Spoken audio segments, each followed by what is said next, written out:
besoj që janë një cërë faktorësh të kombinuar, të cilët mund të ulin ndjeshëm kriminalitetin. Pra, së pari duhet kemi një rritje të policimit në komunitet, së dyti duhet kemi një rritje të shkallës së ndërgjegjësimit të qytetarëve,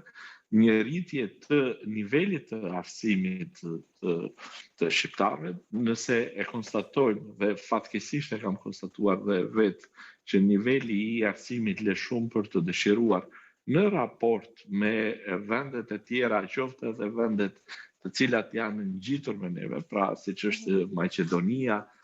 Kosova, me fjalë se shumë më lartë se sa neve, Mali Zi,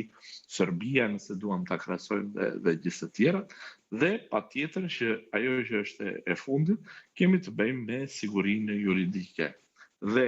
themra e akilit është dhe korrupsioni në sistemin e drejtësisë, sepse korrupsioni në sistemin e drejtësisë prodhon një pabarazi të qytetarëve përpara ligjit dhe sigurisht që të gjithë politika penale sjell pastaj një efekt tepër negativ.